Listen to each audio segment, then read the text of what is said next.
everybody, welcome back to the Deadly Draw Podcast. Here we are, guys, 3 weeks into June, episode 16, rocking and rolling. Yep. We got a guest today.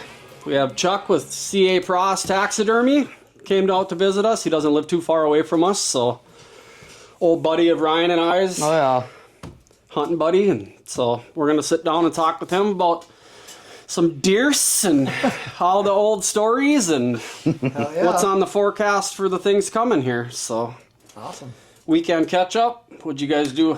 We barbecued, did a little, I checked the food plot, redid my minerals, got that spruce back up, so it was gone, bone dry. So I put another. Dug right out, huh? It was gone. Every last little kernel. So freshen that up good. And put some batteries in a camera. Other than that, pretty quiet as far as deer stuff goes.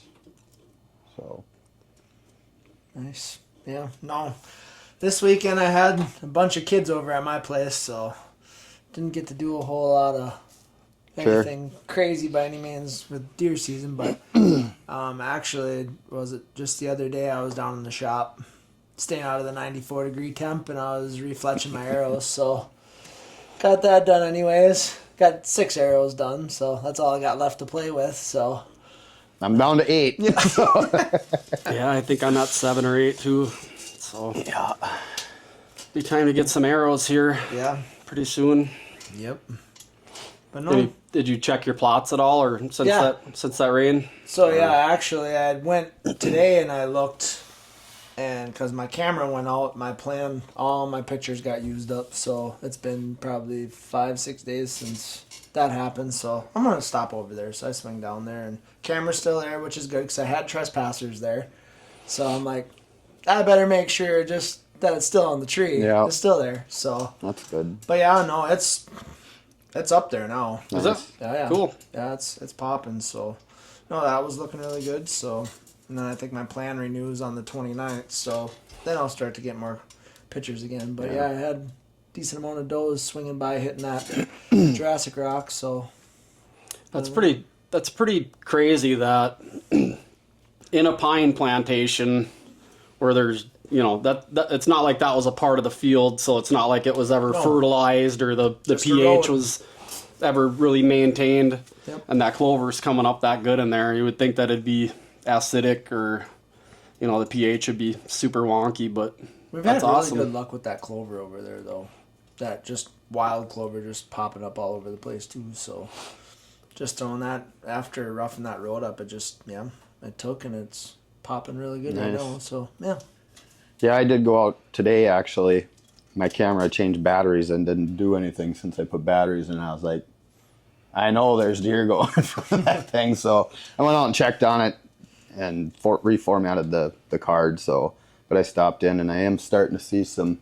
I was going to say because you're not quite at that 3 week mark yet. Right. So I was getting a little nervous when I looked at it on Saturday, but I give it some more time. I think it'll do something. Good, so. Mm-hmm. Yeah, I would hope so. I got to get some of that. I did start to see some more broadleaf stuff coming up though. Mm-hmm. I don't know how soon I can spray that. Was it cleth on it or whatever you call it? It would be buterac for the broadleaf stuff. Cleth will be for grasses. But you can mix.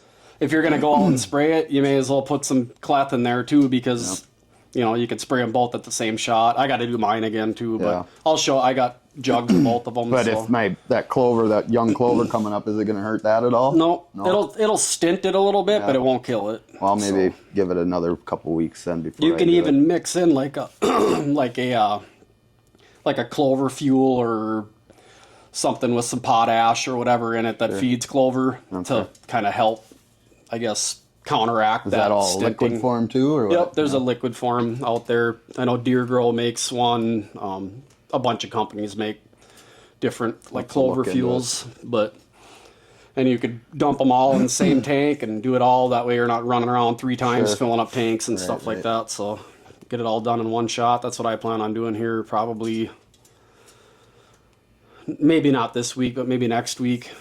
I want to get all my clovers are all headed out, but they say let them get almost like brown to where, because it'll reseed itself. I want to, before I cut it out, kind of want it to go through its thing and then cut it and get all the seeds to shake off and kind of help with planting in there. So, Right on. but, yeah.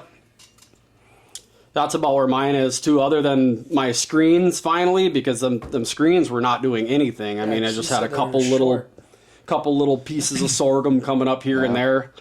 Those 2 almost 100-degree days, it's got to be that soil temp. That it must be that picky with that soil temp, because that shit shot up to like a foot now. And all the corn, I Just noticed 2 all the hot corn days, must have grew 1.5 feet since Friday. It just went.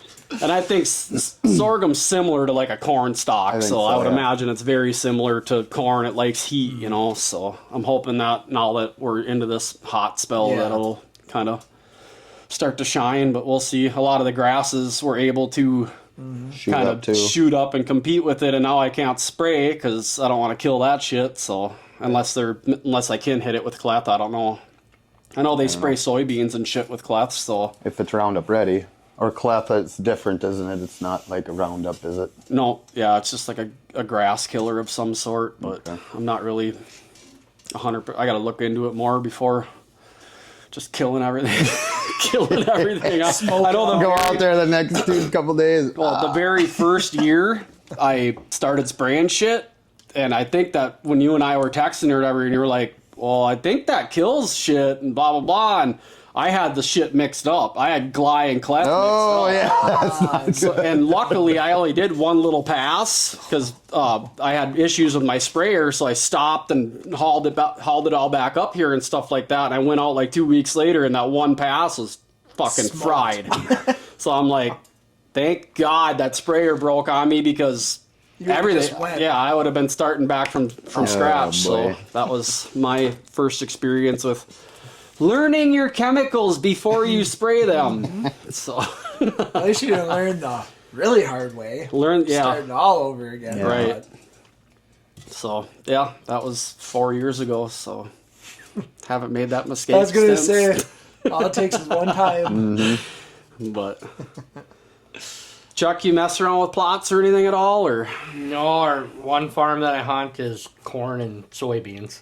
So I don't need to, Yeah, that's perfect. And then we have some smaller hay fields in there too that have natural clover in it. And then my other farm that I hunt, that's all pasture land mostly, and white oaks. So like the white oaks are really good early in the season. So just kind of focus on them.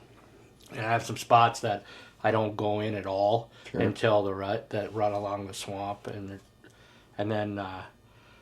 He rotates his cattle through there, and it is amazing through the cattle being in the hayfields how much clover and everything comes up in there. Sure. I mean, it's night and day. Like, so if he has his cattle in there and then he doesn't cut it for a while, it'll grow up and there'll be 40 deer in that field. I mean, it's amazing. But as soon as he cuts it, there won't be anything, and you just got to know what field to hunt, and they like it at a certain height and everything. Sure, fresh green buds coming up on that. Yeah, I'm not smart enough to know like exact. I just know from scouting and cameras and stuff. Okay, they're in these fields, and it's not hard to find out. You just go drive there and sit in your car and wait, and then go. Okay, they're in that field. You know what I mean? Okay, be there for a couple days, and or you know what I mean. But yeah, we've been talking about putting some little plots in and stuff, but where we're at, you just don't.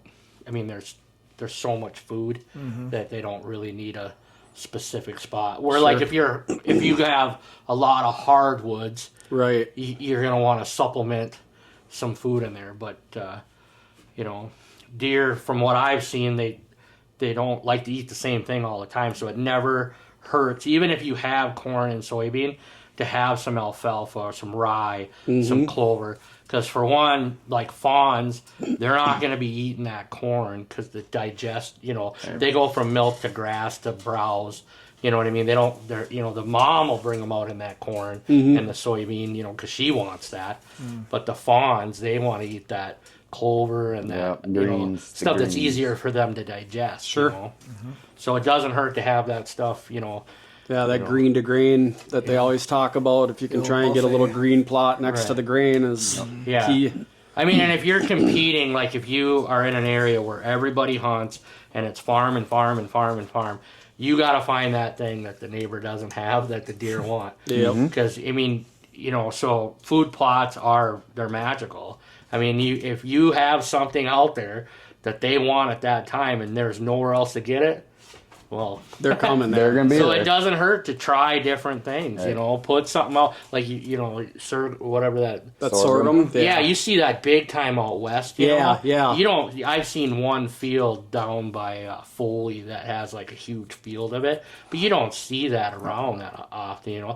I've heard that it takes a couple of years for the deer to get a taste for that, but then once they get a taste for it, you're gonna be the only one with it. Yeah. It's like you said, when the white acorns drop, Right. they're going to be wherever the white acorns are. Yeah, that's king. I mean, They had a big sorghum field across from you last year to the north. Yep. Did you see any like visual impact on? Did you see at some point in time where there were groups of deer in there? I mean, I know they left it standing all the way into the Yeah. spring. No, I've never seen any deer over there. Really, how long have must- they had it planted? it was just the one year that Yeah. I know of. I suppose, like you said, they got to kind of get a... It's like anything. Like a lot of times I've heard people, they'll put like radishes and stuff like that out, and they're like, deer don't eat it. They don't want it. It's the same thing. You have to plant that for a couple of years, and then once you get does to eat that, they train their kids, the fawns, and then all of a sudden they get used to eating that, and it's the same thing. You can't just throw something out there and expect the first year this is going to be awesome. You got to give it a little bit of time. Even apples. I used to dump apples out, and they wouldn't touch them. Right. And then in the next year, then they'd find them and eat the crap out of them. But the first couple times, they'd sit there and rot. It's like, are you kidding me? Right. You give pumpkins to cattle. So my father-in-law is a big cattle guy, and over the years now, it's amazing how much I've learned on deer and cattle. They do a lot of the same things, and they eat the same things. So, like, if you give cattle pumpkins that have never eaten pumpkins, they don't really want it. They'll eat, eventually they might try it, but if you get your cattle to like pumpkins, and you throw out pumpkins at them on Halloween, it's like you threw dessert. I mean, they'll fight for it, because they got a taste for it, and they're like, "Oh, this is really good." Yeah. And deer are the same way. Once you get something that they really like, and your neighbor don't have it, it's worth the chance of trying something new. Like if you got hunting land, and you're just I don't want to try it, and it might take a couple of years, but you might have the secret that your neighbor's not willing to put out. That Right. whatever it is. Yep, gotta start somewhere. Right. Well, I know that had to have been the case with the brassicas last year, because I couldn't. They destroyed it. They destroyed it before even mid-October. It was all gone. I mean, there was 11, 12 deer in there every night. And nobody else around here is planting anything like Not that. to my right? to my knowledge. It's mostly Obviously, I big don't know what the farmland neighbors are and- doing, but I talked to the one neighbor, and he puts in a little bit of stuff here and there, but more so like alfalfa and maybe some soybean and stuff like that. But never really messed around with brassicas. But yeah, they just crushed that shit last year. It was insane. Same thing with over at the other spot by you there. I mean, I was down in Missouri actually, and my phone starts blowing up from my camera, And he told me about it. I was like, I There's go, like I go check 17 on it for you. 17 deer in that thing until it was all gone. Yeah. And it was after that snow and that cold weather snap. It was cold as hell up here when I was down there, and they went in and just annihilated that plot. It was terrible, but Good, but terrible. right. Right. It happened to be when I wasn't around, of course, but That's when that happens.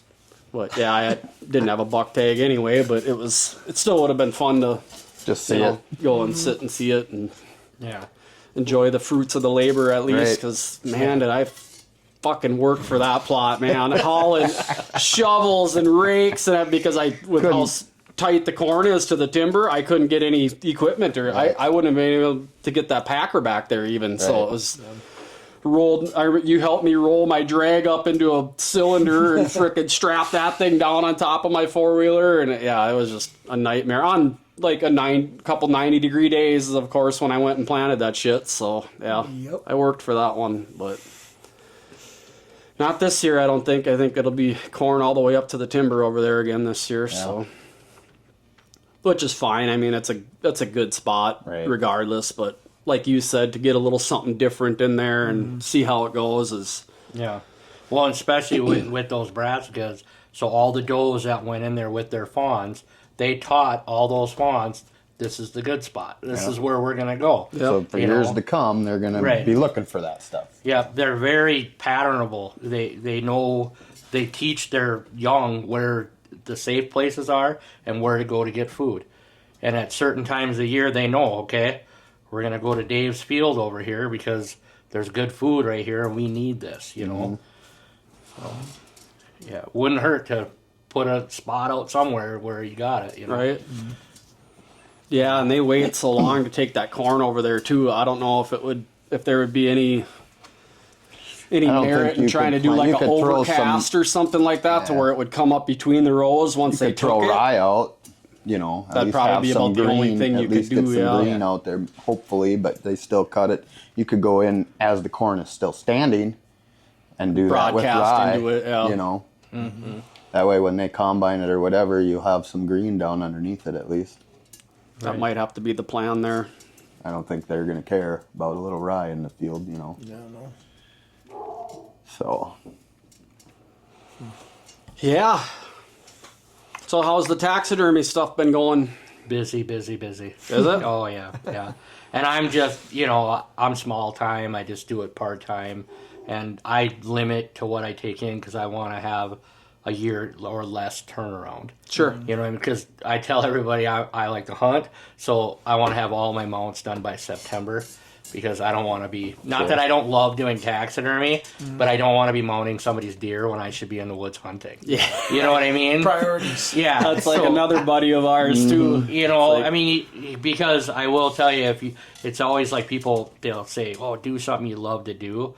Well, what happens is you start doing that, and it starts affecting things you really love to do. Right. I have not been fishing yet this year. Yeah. Okay? Not one time. You know, I mean, the last time I went fishing, there was ice, you know. So the taxidermy, and then, so I've tried to I'm hoping to have everything done by July. So then I can, you know, have July and August to get some, you know, the worst time to go fishing. You know, is when I get to go fishing, you know. But it is what it is. I love doing taxidermy, but it does affect things. Like, I used to go out west every year, you know. I was going to ask you about that. And now because everybody brings me deer, you know, it's hard to, because, you know, I can't be like, hey, honey, if anyone brings deer, handle it for me, you know. Right. So I haven't been out west in 4 years, but, well, I mean, I've hunted Colorado, Washington State, Nebraska, both the Dakotas, Wyoming. I mean, every year I was hunting out west, you know, and I love it, you know. Mm-hmm. But it has changed, too, over the years, too. It's not as good as it was 20 years ago. Yeah, sure. I mean, 20 years ago, it was amazing out there. I mean, you could get multiple tags and, you know, turkey hunting. We used to hunt the Standing Rock Indian Reservation. You buy a license, you kill 3 birds. Oh, dang. Yeah, and you could keep buying the license. One year I shot 9 turkeys. What? Yeah, you could just keep buying them from the Indian Reservation. Yeah. Crazy. Yeah, you just shoot your birds, go buy 3 more. Yeah. Must have been a lot of birds out there. There was too, and I don't know if this is true, okay? But the Indians on the reservation told me that the turkeys poop on their hay, and then that can cause stillborns through their calves. So they hated turkeys. So like they didn't want you hunting deer on their land, but they'd be like, "Oh, what are you guys doing? Turkey hunting?" Oh, and we had so much land you could hunt, and they'd just be like, "Yeah, there's always turkeys over there." And you hunt them spot and stock. At least that's the way we did. I mean, before I ever saw a video of it, we were taking fans and using Reaping 'em? the fans, and one of us would just sit on the like on a hill, and then the other guy would call, and we'd just move that. And then I actually saw it on TV, and it was out in North Dakota, and it was a native guy doing it. So I was like, well, it's crazy. You know, like, we were doing that out there Right. anyways, you know, because we didn't have decoys and you're running and gunning, you know. Yeah. So we're like, well, let's just use a fan, you know. And it worked. I mean, it was a lot of fun out there. You can still do it, and you can, I think you're allowed 2 birds now. So when you first do it, it was 2 toms and a hen. So you could shoot 2 toms and a hen. And then it went to just 2 toms, and then, you know, then more people know about it. Sure. And stuff, but, you know, and then Still be fun though. We should Yeah, maybe it look would. into that. yeah, Go out it's and super fun. Try and you spend know. a weekend. Is that chasing spring or around. fall or? It's spring. Yeah, it's a little bit earlier though. It's like right before our season. Okay. Oh. Yeah, and then like we always stayed at a casino out there. I can't remember, but it's the Standing Rock Indian Reservation, and you don't buy the. It's not through the state. It's through the Res. the Through the res. res. And then you could actually get a tag. It's super hard to get a tag through the state, and then you could. Back then, you could keep buying them. It's been How about- does that work with your non-resident hunting license? It's though? totally separate. You just buy that license and you can hunt any reservation. and you have to land. stay on res land. But yeah. so get this: the reservation is so big. It's basically half of North Dakota and the northern part of South Dakota. That's how big this res is. I mean, I killed birds in South Dakota on the res land and birds in North Dakota on the same trip. You know what I mean? It's that huge. Because it subsides the state boundaries or whatever you want to talk about. Yeah, there. yeah, It's- and it doesn't matter if you're on, as long as you're on the reservation land, you know. Man, that sounds And sweet. We should definitely look into it. Oh, it's a lot of fun too, and like they got a good mixture of Marians and Easterns. So like the first 2 birds I shot were Marians. Cool. Yeah, they were in like Bulldog, South Dakota, or somewhere like that, around that area. But yeah, Yeah, that's cool. yeah, I Might don't have know. to- I'd like to We get might back. have to pay Chuck Sway and have him bring us out guide and show us the ropes. Yeah, it's not hard. I'll tell you right now, anybody can do it. You know what I mean? It's just, you know, I was lucky enough when, you know, this is 20 years ago, I met a buddy that hunted out west a lot. And you know what I mean? Because everybody's kind of afraid to do it if you've never done it. Don't know where or what Yeah, to do, right? Right, you have no clue Daunting on how terrain out there, to too. do it. Yeah, but it's actually super easy. Google Earth is your friend, and the DNR. I know everybody seems to hate the DNR or whatever, but the DNR, the first thing what I would recommend if you're going to hunt out west is you call that DNR, the local DNR, and ask them questions. It's their job. They'll tell you like what they see, where areas that you can look. You know, hunting in Colorado. The first thing I did was call the DNR down there and say, where are the good spots? They'll tell you.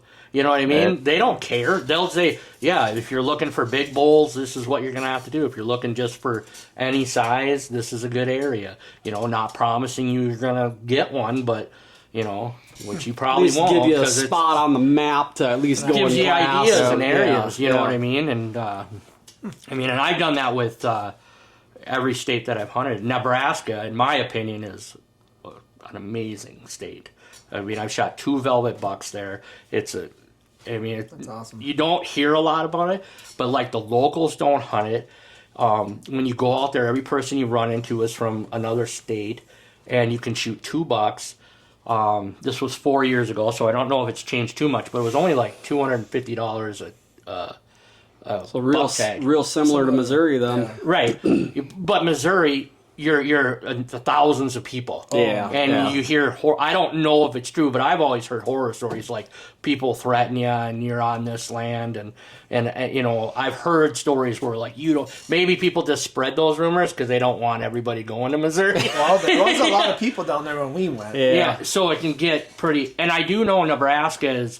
You got to be careful, like with people will post their land that's not actually their land, but you don't want to be getting in it, like, because you're like looking at your stuff and you're like, dude, that's public land, So but there's a no hunting thing there. You know? Is it worth the piss and match? Right, to me, it's know. never is. Or like, is it guides that, Yeah, I don't know, it are could, there it like could guide be. tags that they could buy to where they can lease public land? Or, because I think in certain states, the guides have to pay a fee to guide, you know, because they're making money off of a public resource. Sure. So Yeah. So you got they certain have to areas. pay their money to bring people out on these big pieces of public, but Yeah. it still shouldn't be able to block anybody else from No. wanting to go on there. I No. mean, it's Right. sounds like a little trick to me, keeping a bunch of signs in their truck and rolling up and watch this.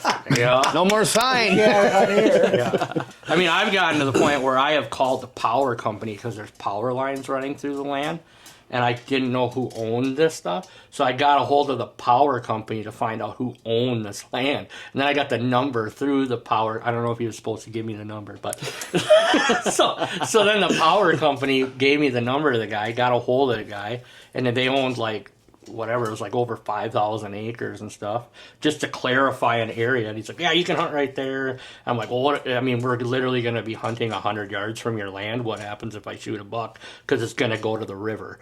I mean, you know, I mean, Right. like if I shoot a deer, the odds are, luckily both the bucks I shot out there dropped before it made it that far, but I thought for sure I'm going to shoot these bucks. They're going to run on his property. He's going to think I poached them. Yeah, you know what I mean? So right. that's why I made the phone call. Like, it's not where, you know, so I'm like, right. this is where I'm going to hunt. I'm literally hunting 200 yards from your property. Yeah. And what's going to happen is they're going to run that way, and I will call you if they make it across the fence. Guy was cool, and he said no problem, but he definitely did not want me hunting on his land. Right, of course. Yeah. No.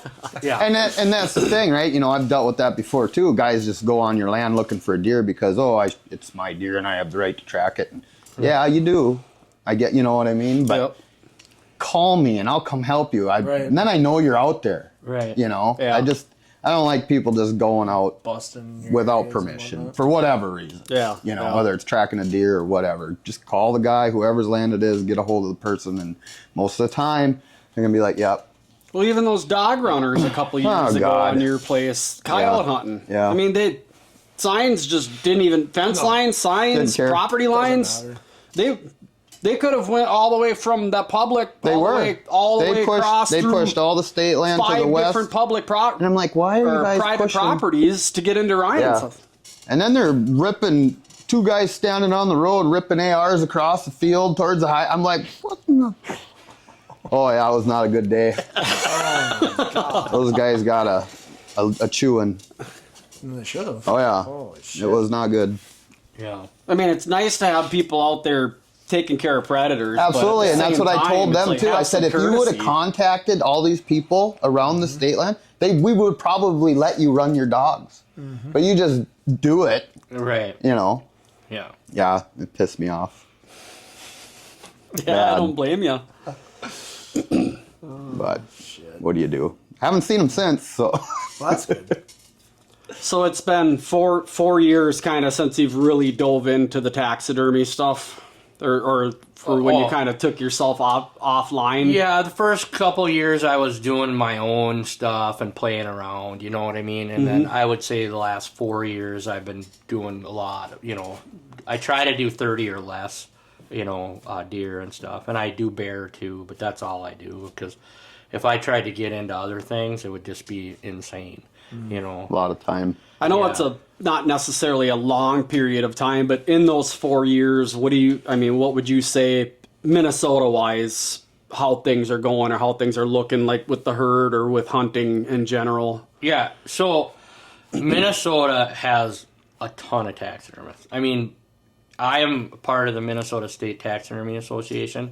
They have the second largest show out of any state. The only one's bigger is Texas, of course, because everything's huge Bigger there. in Texas, Yeah. right? Right. So we have a ton of taxidermists, and I will tell you, any taxidermist that is remotely good is full. Like, they take in, you know, the average right now is well over a year to get your deer back. And that's not because it takes over a year to do a deer. Right. It's because they have that many people in front of you. Yeah. I mean, they're Minnesota people. So hunters always seem to be negative, and I've been bow hunting for 25 years, and it's been the same since when I started 25 years ago. Everybody thinks the state sucks, right? It doesn't. It's probably top 12 state for deer.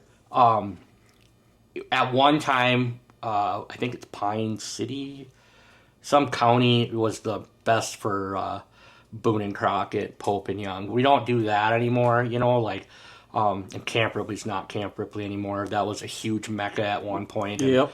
I mean, we can argue all day about wolves and bears. I think the last time we were in there, we all saw bears. And, Yep. I mean, I mean, the amount of bears in there is unbelievable. You had one right on top of you. Yeah, pretty much. I was on the ground trying to go up a tree, and it was 10 feet away from me. Jeez. I mean, that was... So, I mean, the bow's on the ground because I'm hooking the climber up, and all of a sudden I look, and I'm like, what? I'm like, whoa, that's a huge... I'm like, get out of here. I'm like, what am I doing, Yeah, it had no fear. Yeah. And that's when I got That's a little the problem. nervous, because it had no fear. They're so used to people. But anyways, to get back, I mean, every taxidermist has plenty of work to do.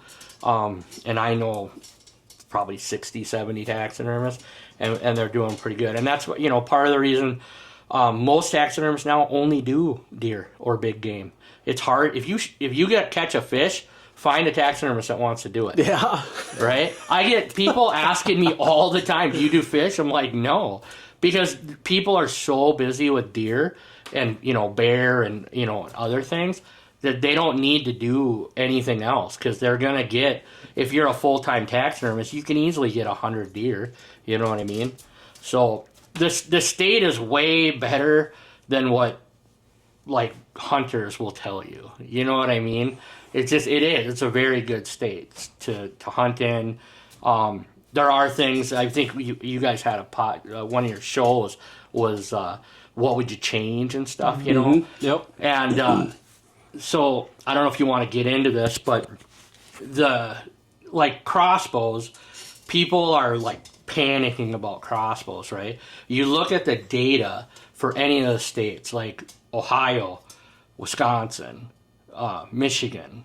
These are all states that most of you would say those are better states to hunt deer in, right? Pennsylvania, I think Missouri, they all allow crossbows, and they've all had crossbows for a long time.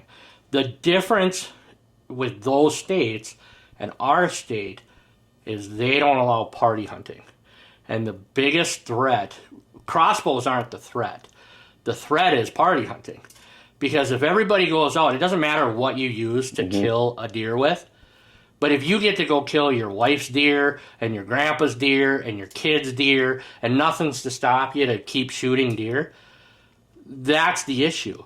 Because if you go out and shoot a deer with your crossbow and you're done, what do you care what that person shot their deer with, right? If they shot it with a trad bow or a crossbow, it doesn't matter. They're done hunting. But now they can go out with a crossbow, shoot a deer with their crossbow, and they're still going to go rifle hunting and shoot a deer with a... So that, I'm not saying that's what's going to happen, but that's the only potential that I see. Because when crossbows first happened, and this is anything in the hunting industry, it's going to end hunting, right? When these cameras, cell cameras, okay, it's going to end hunting. Every deer is going to get killed. All of a sudden I think they want to do rifle hunting all throughout the state. There's going to be people that's going to end hunting. Deer are amazing animals, and they breed. So when you shoot one and you let one live, that one's going to have babies. Every deer that's 2 years or older will usually have twins. It's not like, that's another thing. Like, people will be like, oh, that's a good doe, don't shoot that, it always has twins. Because it's 2 years or older, they'll have twins. It's the younger ones only have one. So if you leave a deer live and it has two, it makes up for, how many you're killing. It's a resource that just keeps providing. Obviously we have to be careful and, manage what we can. Yeah. But if you're shooting 5 deer for your entire family, Yeah. that's the issue. Right. You know what I mean? It's like, most of these states, like Ohio and stuff, they have things that, like, they can hunt over bait, right? So, but they can't party hunt, so they go out there with their crossbows. The only thing that changed in Ohio when crossbows were legalized is people stopped using archery equipment and they started using crossbows. Yeah. The kill rate didn't change. Last year, I don't think our kill rate was high, our harvest rate, to be politically correct. And the year before that, it was lower. The first year you were allowed crossbows, the harvest rate went down, and I don't think last year was right even. But the potential, what I'm saying is, if people start abusing the party hunting, because you are a crossbow. You're probably going to be more successful with a crossbow than archer, and not everybody. I mean, I have killed way more deer with a compound bow than anything I own, and not to brag, but I've killed deer at 60-yard spot and stock. You know what I mean? And some people, oh, that's not right. Okay, for you, it's not right. Okay, and I wouldn't shoot 60 yards if I didn't practice at 100. Okay, and I wasn't sure. And there's certain things that allow you to do it. Is it windy out? Is the deer all the conditions? Hyper? Is it right? You cannot just go. I'm going to shoot every deer at 60 yards. Right. But and that's one thing with crossbows. The thing I don't one thing I don't like is when people say they're guns. Okay. Because they're not guns, okay? They're crossbows. They're not archery, but they're not guns. Right. Because if you think that's a gun and you shoot at a deer at 100 yards with a crossbow, you have no chance of killing that deer. As soon as that arrow leaves that crossbow, now it's like your compound bow. It's just traveling a little faster. You're going to wound deer. So you shouldn't be shooting deer unless it's a perfect situation, just like your compound. Now, is it like a gun where you can put it on a rest and shoot it like that? Yes. But if you're freehand shooting I don't know if you guys have ever hunted with a crossbow.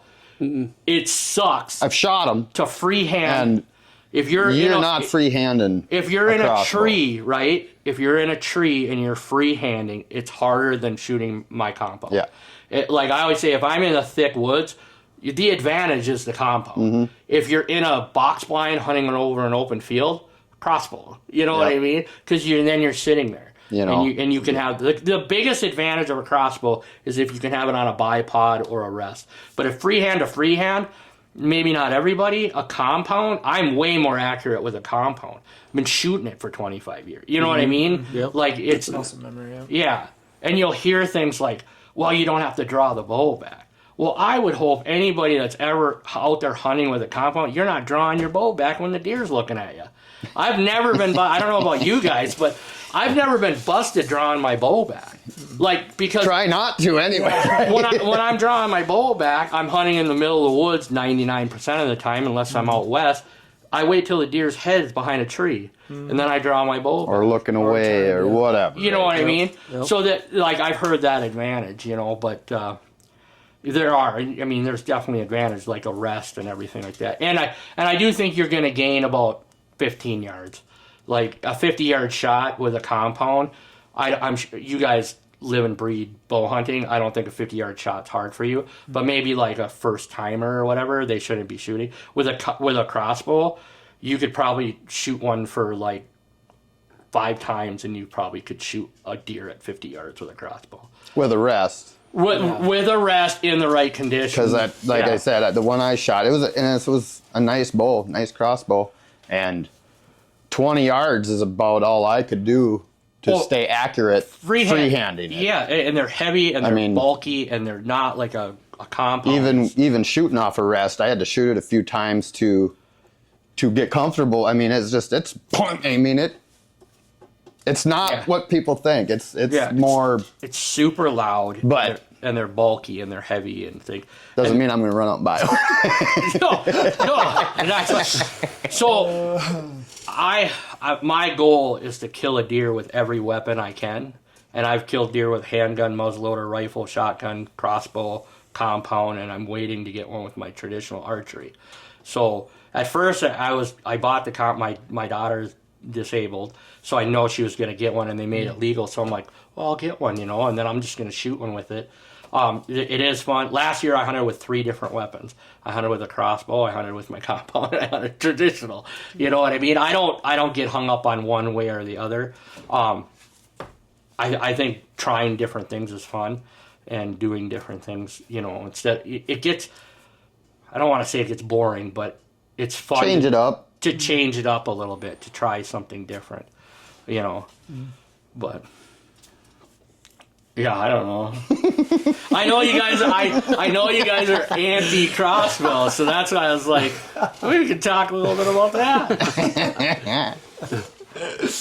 And I'm kind of, the discussions that we've had before about this too, I've kind of fallen into that where same thing you said. Once they shoot that animal, if we didn't have the party hunting, Right. So you brought that it up. would be a big difference, I think, because you're done. You're tagged out, Right.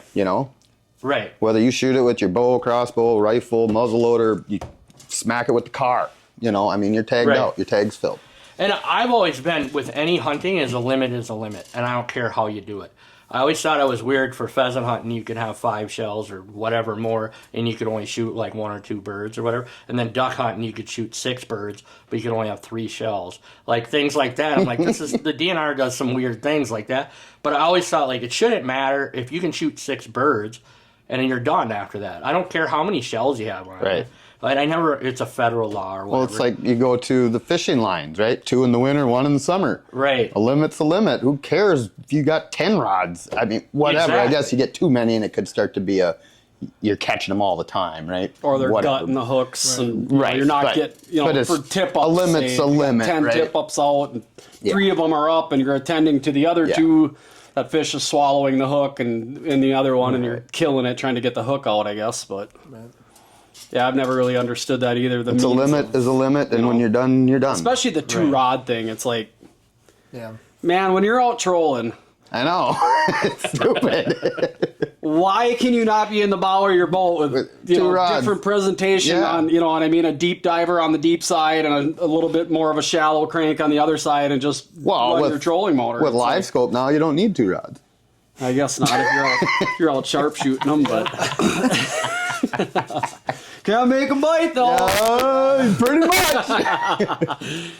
Yeah, I saw a pretty funny video today. Actually, a buddy of mine shared it, and it was how your buddy that still uses traditional sonar or whatever describes fishing to you or whatever, and it's this, like, I don't want to go throwing races around or whatever, but it's like, like almost like a caveman looking dude with the big things in his ears and the bone through his nose and shit. And he's got a cane pole, and he's freaking throwing a hook around with it. It's like, people are getting ridiculous with this stuff. But,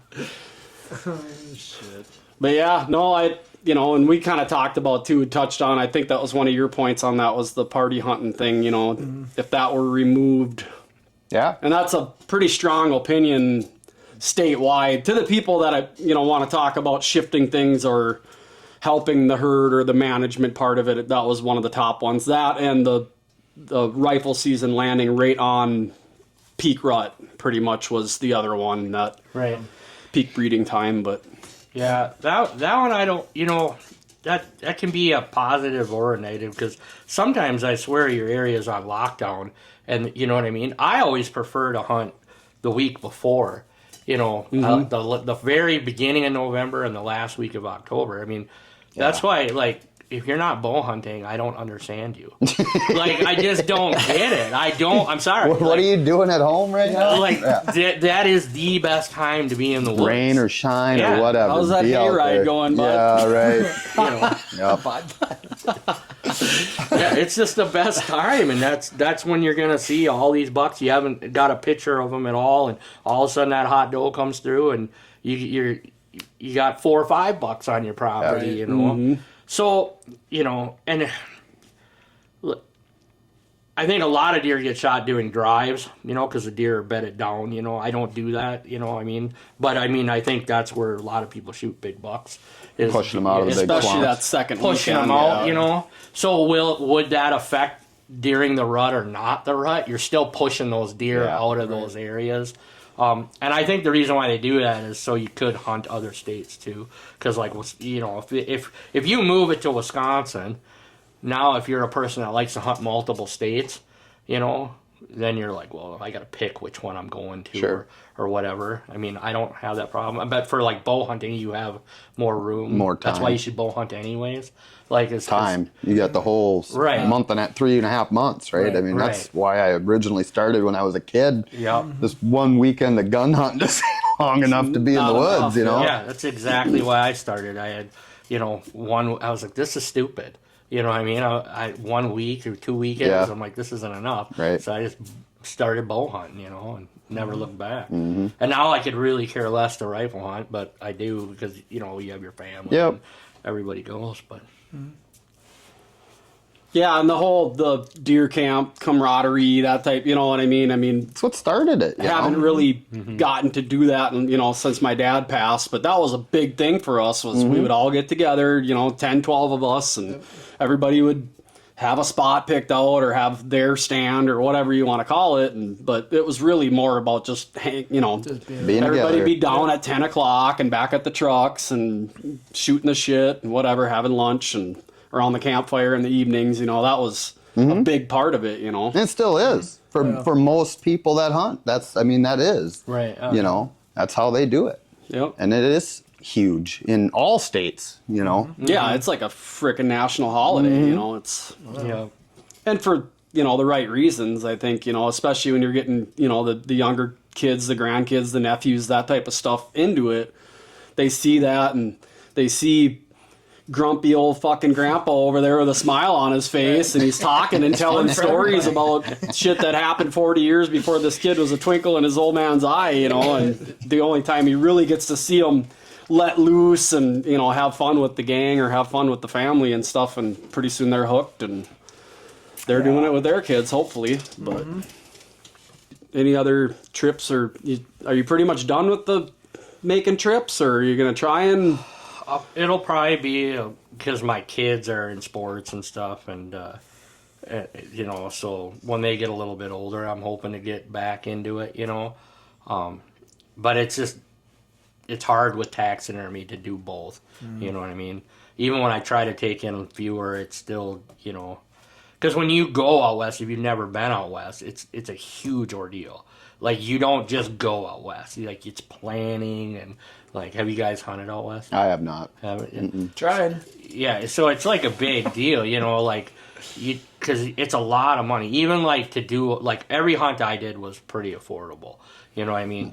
But you got to plan it, otherwise you're just wasting your time. And you can't really go for like 3 days or 4 days. You got to go for almost a week. Yeah, for sure. Yeah, for sure. Get out there and, it's a drive. It's a day of driving at least, there and back. So there's 2 days. Right. And I will say the best way to be successful hunting out west is to do that hunt year and year, and keep going. Get familiar with because it. then you become familiar. The first year you go, it's just a learning experience. Even though you're Google Earth and you're calling the DNR, you're doing everything you can to figure out what what's there and what you can hunt and what you can't hunt.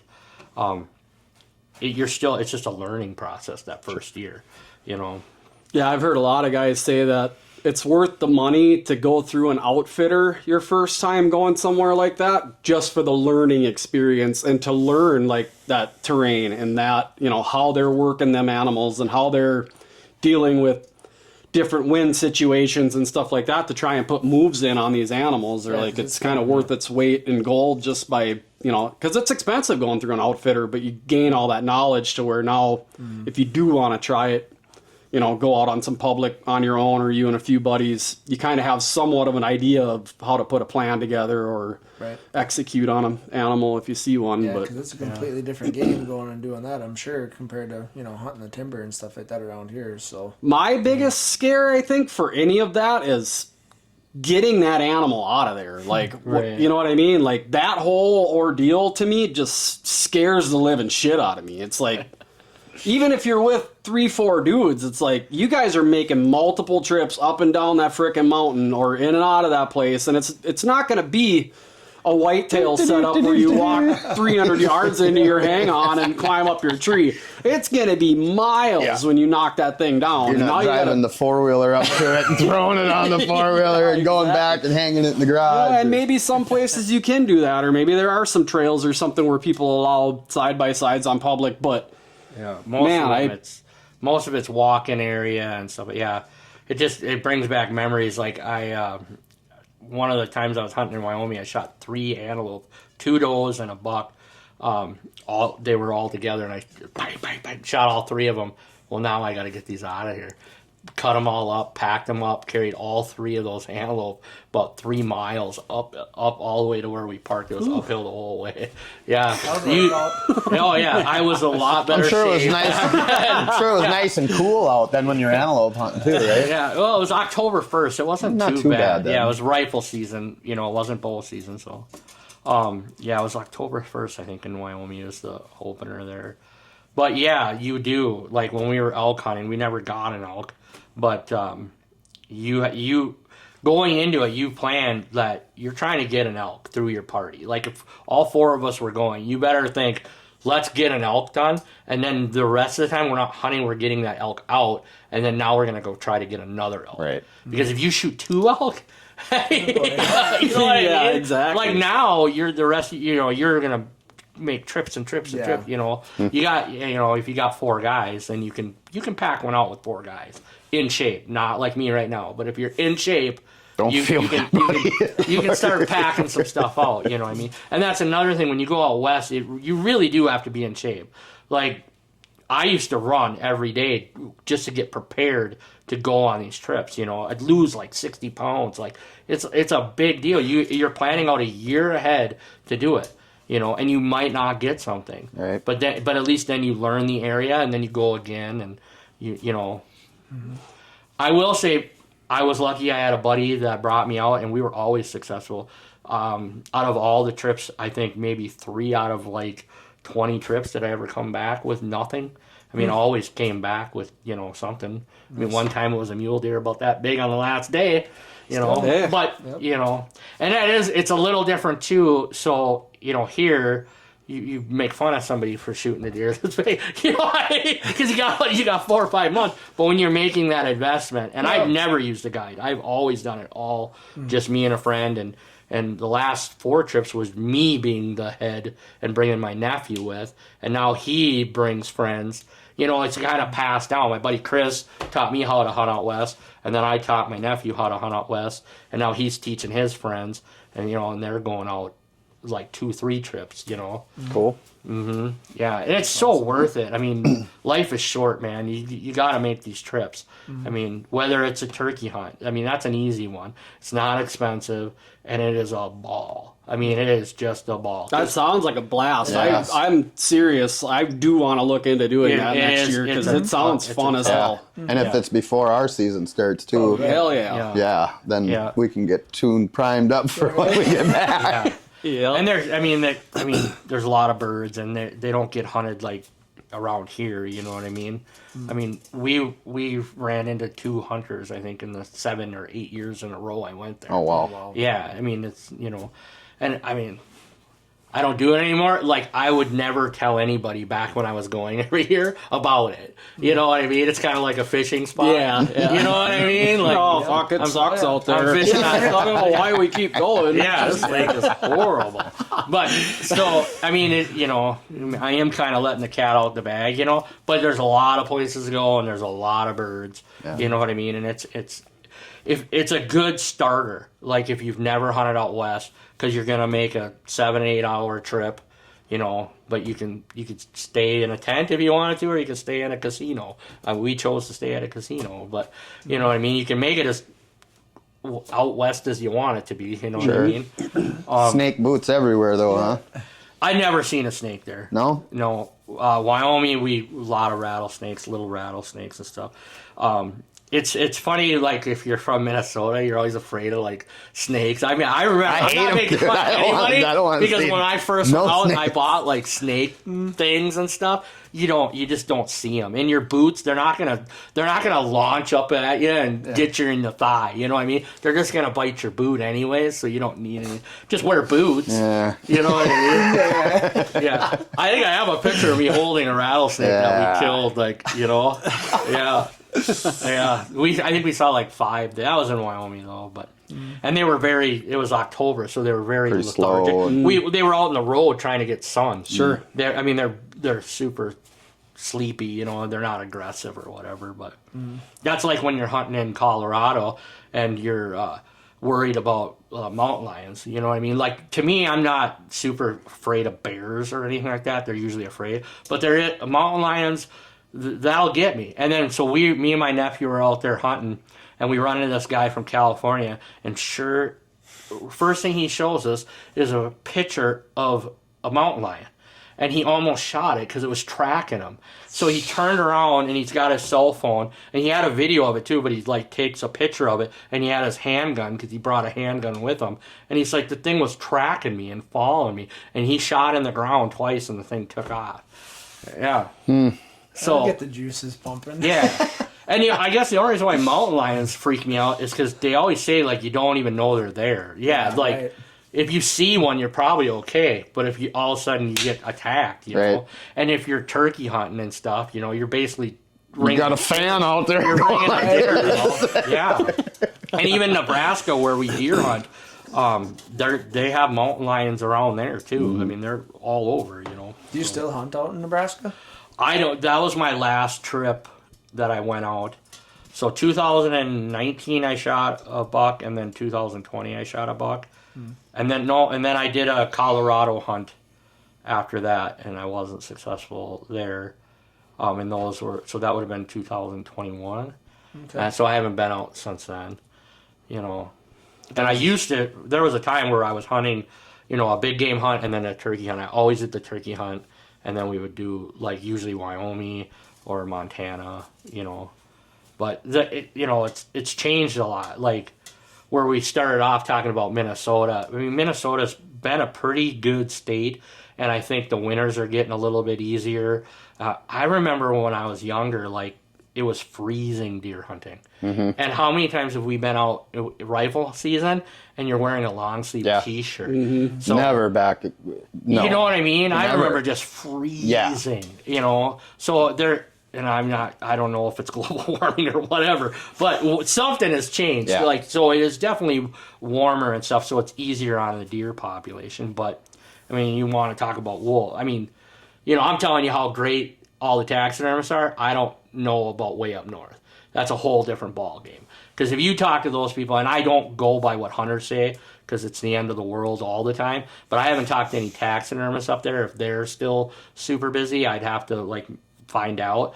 But I do believe that the wolves are doing a serious damage up in that area. And the bear on on your fawns. You know, and it's just, there could be lots of different reasons, but everybody is saying there's no deer up there. Right. You know what I mean? Around where we live, I think this is one of the best areas in the state, because we're right where the farmland meets the big woods. Yep. So we have kind of the best of both worlds. Like, it's right where it kind of meets in the middle. Yep. And if you could draw a line all the way across the state, you know, from, you know, east of Mille Lacs all the way to Alexandria and over, it's good hunting. Yep. You know what I mean? It's just kind of a good... It's all that, like you said, that hardwoods, cropland, and, you know, Yeah. it's all there. Good mix. Yeah. Yeah. And I mean, there's days where I'll see just driving to work 50 deer. You know what I mean?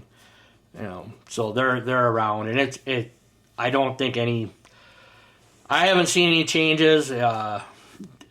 Like I said, as far as people bringing deer, it's always a lot of deer. You know what I mean? You always fill up to the point of pretty much turning people away. I do every year. Yeah. I try to just keep it local. And now my business is mostly if I've mounted a deer for you, then I'm doing your deer. And like, it's usually just people that I've mounted deer or their kid or Reoccurring clients. Yeah, it's kind of, I really enjoy it actually. When I first started, I advertised and I was getting people from the cities and stuff. And nothing against people from the cities, but what happens is you mount their deer, they don't want to come and get it till they're coming up to their cabin. Sure. You know what I mean? And you know, like you're just doing this in your basement in your house. You don't want to hold your deer for Right. 6 months. Yeah. There was one year I was taking all my mounts down off the wall and throwing my deer just laying on the ground, hanging up customer deer because they weren't coming to get their stuff. And then I was like, that is it. Done. Like, Yeah. I'm not going to advertise on Facebook, you know, or whatever. I'm just going to, and I don't have to anymore. And that's because I'm like your buddy too. He just takes what he wants to take in. Yep. You know what I mean? And we can get into like the taxidermy thing.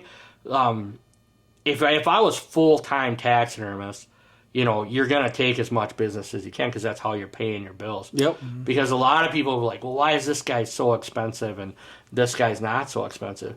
Well, I have a regular job, so I have healthcare, dental, insurance, 401k, that your taxidermist that's charging quite a bit, if that's his full-time job, he doesn't have anyone paying for that. He has to save himself for when he retires and pay all his bills and stuff. So there's a lot of different factors of why taxidermy costs so much, and also why one guy takes 2 years and one guy can have something done right away.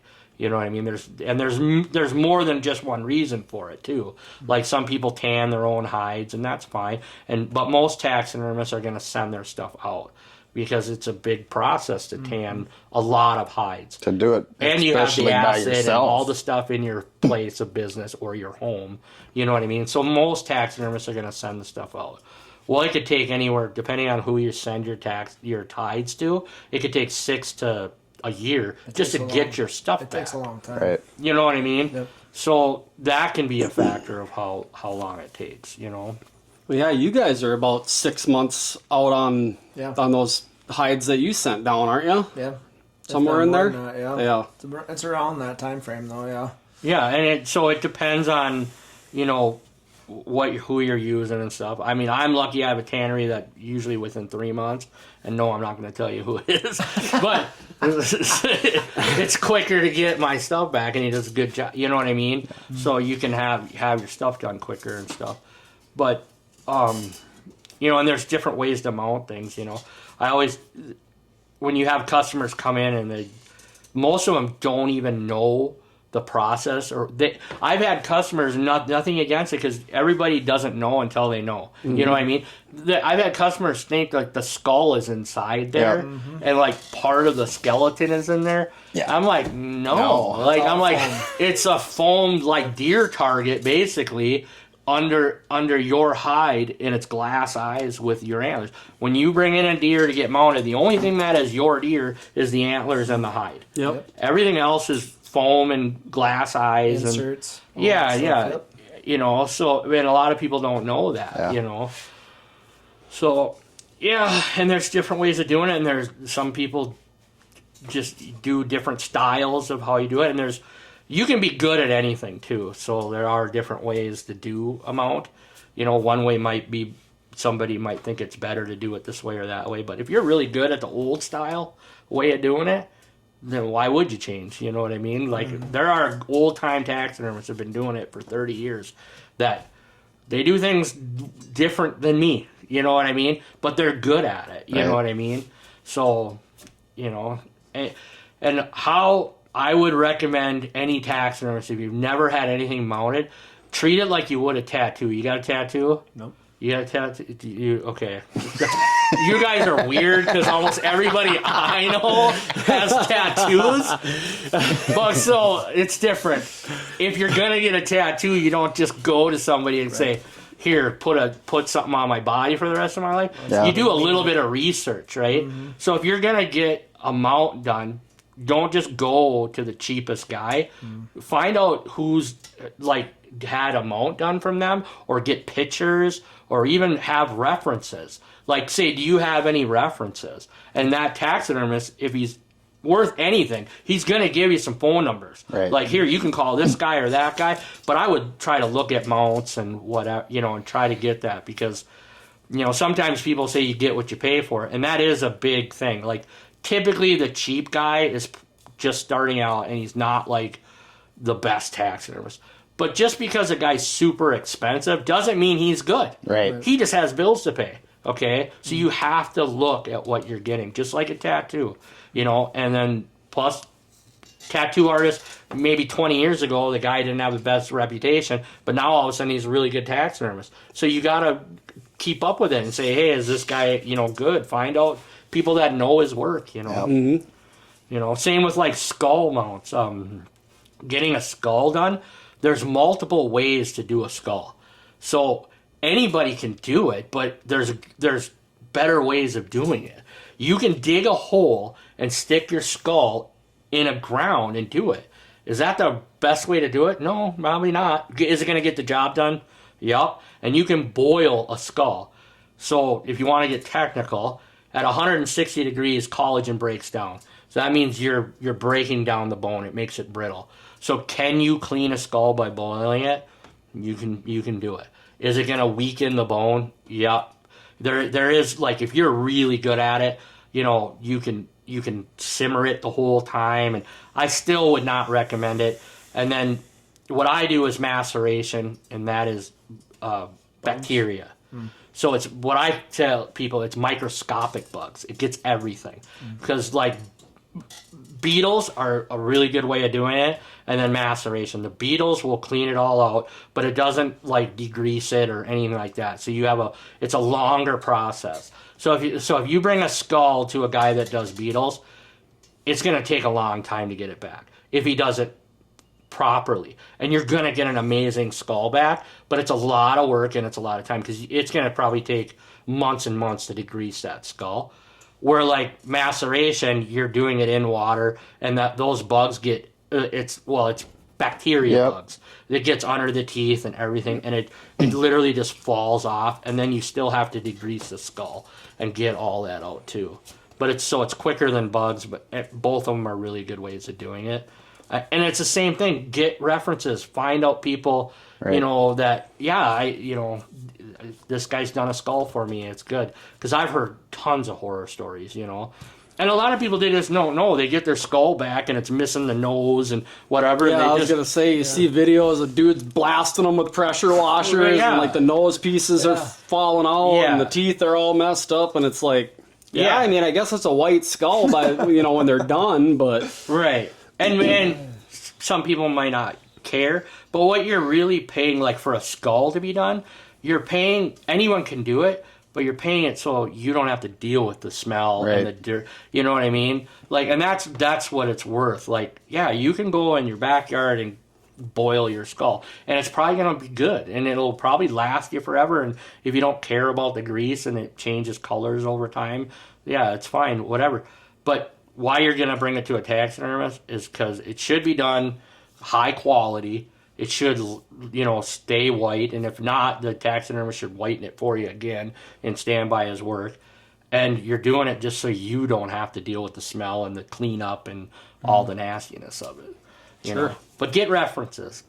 Find out reference. And if it is a guy for, you know, his first time, you know, that's where he's not going to have a lot of references. But see what he does have, and, you know, you might get lucky. And, you know, my first year, a lot of people brought me stuff, and they were taking a chance on me. And all those people still come to me, and I appreciate every one of them, because they were there from the very beginning. Yep. I got one guy, him and his dad and his brother and his kid.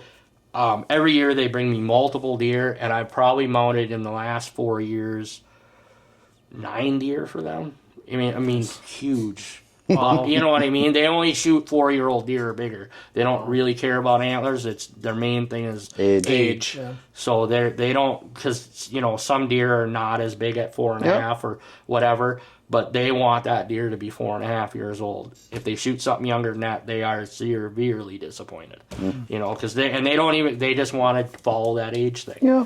You know, and that's how they manage their own land, and it works great for them. Obviously, because they're always bringing me deer. Bringing one every year, so. Yeah. Like, I think I got their dad, his, and his son. One of them was shot in another state. But, and that's another thing.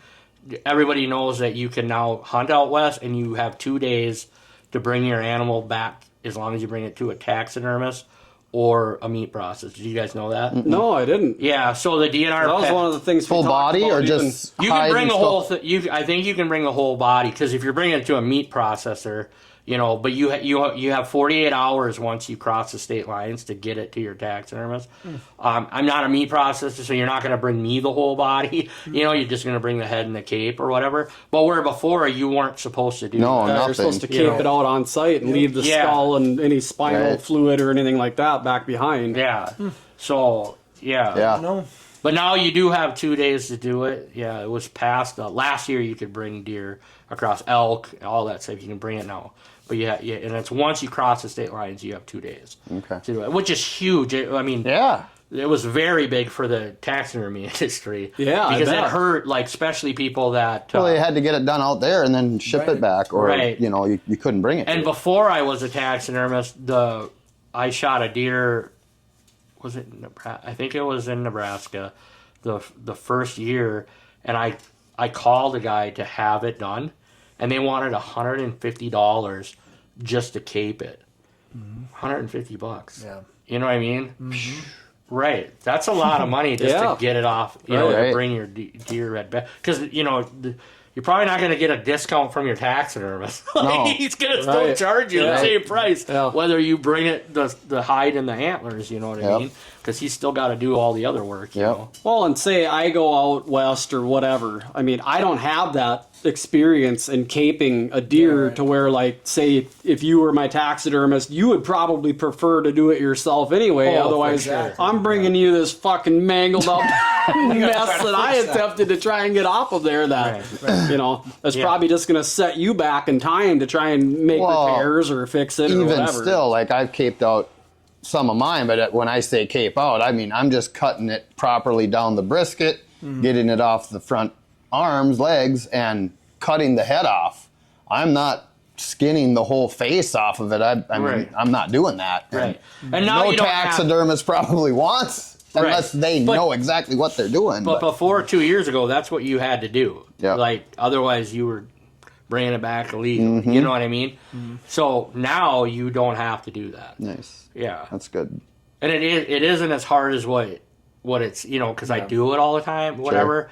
But to expect somebody that's never done it before, because there are areas where the tear ducts are and stuff like that, you can really jack that up, and nobody wants a jacked up tear duct. And even around the pedicles, I mean, if they don't know to take and like kind of almost like chisel it out in a way or whatever. You can use a flathead screwdriver and it pops. It actually pops off around it and stuff. And there's little ways to do it, but you can do it with a knife. You know what I mean? There's a lot of taxidermists that don't have the hand strength. Not to pick on ladies, but I do know, like, lady taxidermists, they will just cut around that, and you can do it. It's not really that hard, But, yeah, there's different process, but, good thing, they did pass that. And they were trying to do, the DNR would show up to the taxidermy show and get our input and stuff. And we're like, So once the taxidermist has it, is there a certain way it has to you have to dispose of, like the brain? Just throw it right in the garbage, and that's good enough. Yeah. What the DNR doesn't want you to do is throw it in your back 40. Right. Because that's how another deer's, if it has CWD, licking on it or whatever, it's not going to go to the landfill in Elk River. No. You know what I mean? That's where your garbage goes to. You know what I mean? Right. I am a garbage man. It's a full-time job, so I know. But yeah, so you just put it in your garbage. You don't need to chuck your deer. I mean, and I know people do, but that's what they don't want you to do. Right. You know what I mean? So we could argue about CWD if you want to for 2 hours, but yeah, I don't know enough about it other than I know that they do raise a lot of money and they burn a lot of money into research on it or whatever they're trying to do. Yeah. They just added 8 more counties to the bill this year on the no feeding ban and stuff, so they're still geared up for it, and they're still claiming they're finding cases in these counties that they're adding to. So again, I don't have a leg to stand on in that argument on knowing enough about it to go one way or the other. But worth it or not worth it with your efforts spent trying to combat it. The biggest thing, and when I'm listening to something when they're talking about it, or I'm watching something when they're talking about it, is they still have a hard time proving that that's actually what's killing that deer. Well, I mean, I probably know more than, like, most people, but I'm definitely not an expert on it. But, like, so when a deer gets COVID, it takes, like, 2 years for it to even be testable. So, like, if a fawn got it, like, you wouldn't even be able to test it for 2 years, right? And then it can take at least a year, if not. They have deer that have in pens that have had CWD. CWD. in my mind, I feel like CWD is a lot like COVID, how the government handled it. But so there's deer that have had CWD for 9 years, and they know it has it. You know what I mean? And it's still alive, right? Because CWD is like, it's kind of like dementia. You know what I mean? And it affects different deer a different way. So over time, the deer just forgets it's a deer. It's not like, it doesn't, like, if a deer gets CWD, it doesn't fall over dead. No. It takes a long time for it to die. So a deer's average lifespan in the wild, a perfectly healthy deer, is 3.5 years. That's why anything older than 3.5 years is a trophy. Right. It really, if you can let a buck live to be over 3.5, he's a grandpa. He made it. That's his life. Yep. He made it way longer than his life expectancy. Our life expectancy is 5 years old. Okay, theirs is 3.5. So if you have a deer, gets CWD, gets CWD, right? Well, it's going to live to be 3 years before it even has a chance to die from that. Yeah. So it's still dying of old age. You know what I mean? Or natural. And that's what I've said since all of this too. It's like CWD has been around in elk. Of course, they found it in elk in the 60s, right? The year 76, a year before I was born. Okay. They found it in Colorado. And there's a big debate on that. But how do they know that these animals haven't had this their entire lives? They don't know. Yeah. You know, Until you and find we've been eating them every year, Right. and with potential to have every one of them could have it, as far as we know. It just doesn't kill them all. Right. And there's a lot of fear mongering. I mean, we all heard the stories about, if you live in Minnesota, you heard about the guy in Wisconsin that died from eating the brain, right? If you lived in Wisconsin, you heard about the guy in Michigan that died from eating the brain. And if you lived in Michigan, you heard about the guy in Minnesota that died from eating the brain. Nobody has ever died from eating CWD. Nobody's ever died from it.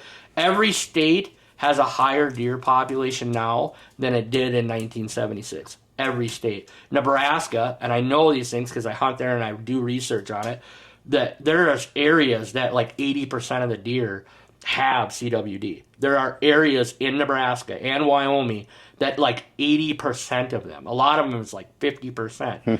People are eating those and they're not dying and their deer population is just fine. Yeah. And the only thing that really destroys there is EHD. Right. So if you get EHD, it'll wipe out the whole population, you know what I mean? And then it's going to take years to build it back up. But you don't hear the fear-mongering about the probably deadliest disease when it comes to deer. Right. You know, and we have that in Minnesota now. They did that, and I got in a huge debate, and the guy, it was a big thing, but so they did that drought in Little Rock Lake, right? Yep.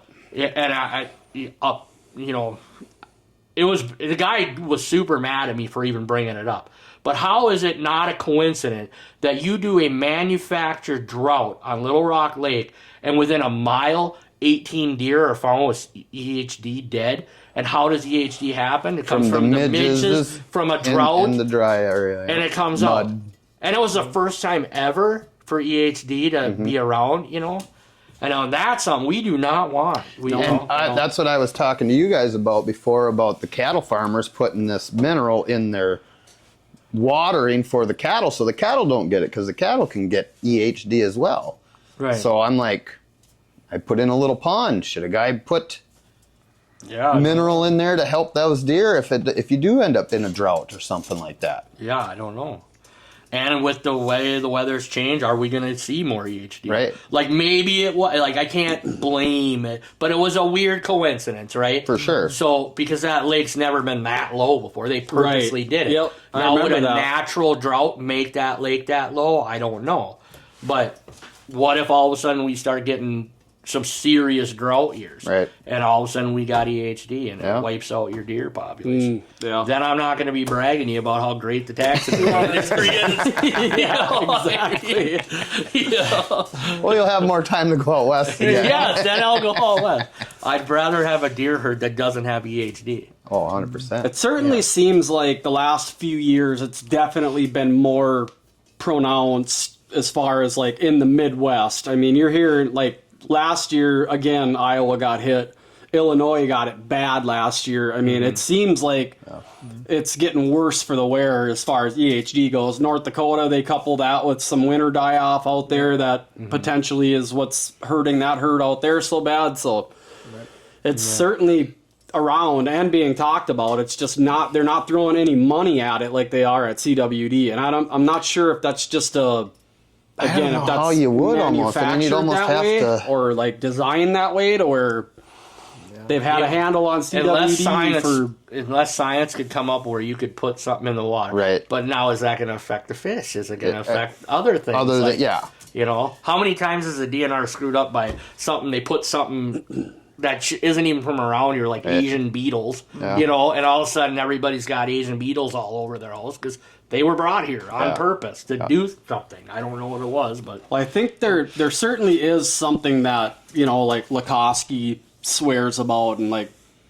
Skip Sly and them guys down in Iowa, that I believe it's from like Analogics or something, came up with a grain protein mixture, like a vitamin mixture with a grain feed that they've been feeding. Obviously they have farms down there with 200-inch deer that they're trying to grow every other year or whatever the case might be, but they've been feeding it, and their deer have been surviving through these EHD spells, so they're really putting a lot of, almost like a spotlight on that. But the company themselves, they can't put or advertise anything like that on there, and I believe it's because of the environmental reasons. Is what else could it affect, or whatever the case might be. But the last few things that I've kind of researched on that or heard on that was that stuff was helping substantially in those areas, but that's a pretty penny to, you know,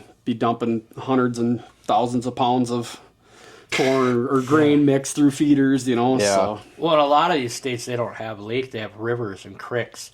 And I was like, so if all of a sudden that whole river dries up, right? How do you treat? I mean, you got miles and miles and miles. I mean, that's pretty tough. And it wipes out the whole area. Yeah. You know, I mean, I don't know how you combat it. I just know, you know, hopefully we don't ever have to deal with a lot of it, you know. Hopefully not. Yeah, aside of what the environment would never let pass is, you know, drones running through them creek beds, spraying something that's killing them midges, which I don't even know if they do have such a thing, but then you're polluting the mud and the water, so where when it does fill back up, now you got... it goes back to just even the farmers spraying what they spray on their fields that gets into everything, you know. Yeah. So... yeah, that's a rabbit hole there. Yeah, That's a deep one. Yeah, you could go any way with that. It's not... But I just, like I said, I don't want it around. No. But it is weird. CWD has been around for as long as it's been around, and it's treated by the politicians, and it's mostly the politicians. So, like, especially like with wolves and stuff, if you talk to like DNR agents, like the guys that come and talk to us at the shows and stuff, and they're the ones pushing like the 48-hour thing, they're cool, man. Like, they get it. They know there's a wolf problem. You know what I mean? But it's the people above them that make the decisions. They can't. There's nothing they can do. They're the soldiers, and they got the politicians that say, hey, we're not going to let you hunt wolves, you know, or whatever. You know, the CWD thing, you know, there's got to be a reason for it, and I don't know what it is, to where, like, it's a fear-monger type thing where, and I don't know if it's PETA or the politicians or the DN, but somebody pushes that you can die from eating it, and I mean all the stories we've heard over the last 30 years, 40 years. I mean, if you see a sick deer and you eat it, maybe, right? Right. But highly unlikely. But who's going to eat Something that's... that deer? I mean, I shot one a couple years ago, you know, cut them open, and yeah, not okay. No, I'm not eating that, you know. I mean, there was some nasty stuff going on. Right. You know. I did it one time. So I shot a deer in Nebraska, and so I can tell you the story if you want to hear it.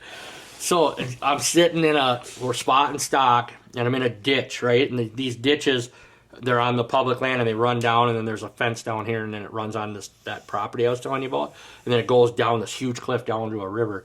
So I'm sitting in this drainage ditch, and all of a sudden I could see this buck come, big old velvet buck, and it's coming right to me, and I'm just sitting in some grass. You know what I mean? I'm not in a blind or anything. I'm on my hands and knees, and the thing's coming right to me, and I'm like, holy cow! And I'm like, can I draw? I'm like, no, the thing's coming right at me. So all of a sudden it keeps coming. It's like 6 feet away, and I'm like, holy cow! You know, and I can hear it walking. You know, so I got my hat like this, and all of a sudden it comes like this, and I'm looking down like this now, and I'm on my knees, and I can see his feet, right? So I'm looking down at its feet, and I'm like, no way. I'm like, and I don't know, like your mind starts playing tricks on you. I'm like, don't gore me. Don't, like, you know what I mean? I'm like, I didn't want him to stomp on me or just, and luckily it was in full velvet, you know, so I didn't think it would, but I was like, just don't hurt me, you know, like that. So I'm sitting there, I'm going, holy cow, I can't believe this has happened. And it starts walking, and I can hear it breathing. I mean, the sounds were unbelievable, dude. It's like just crazy. So it comes walking like this, and now I'm like, you're the deer, right? So I'm sitting like this, and I'm like, holy cow. So it keeps walking like this. And then now it's like 15 yards, and I shuffle on my knees like this. And it's about 15 yards away, and it's just his butt. And then I draw my bow back, and then it turns around to see what moved, and I shoot it, and it goes around, falls over, and dies, right? At that moment, I'm not joking, I thought I was the best hunter in the world. All right? I was like, how did I pull that off? You know what I mean? It is like 80 degrees every day. Sweating. You know, you're not taking it. You're sleeping in a tent. Right. We're on day 4, Nebraska, September. Scent control 1st. Is almost non-existent. Yeah, you try. You know, you change when you've got every kind of whatever. If it works, I don't even know if that stuff works, but whatever. You know, you're using every scent thing you can. So at that moment, I am on cloud 9. I'm like, how did I do that? You know what I mean?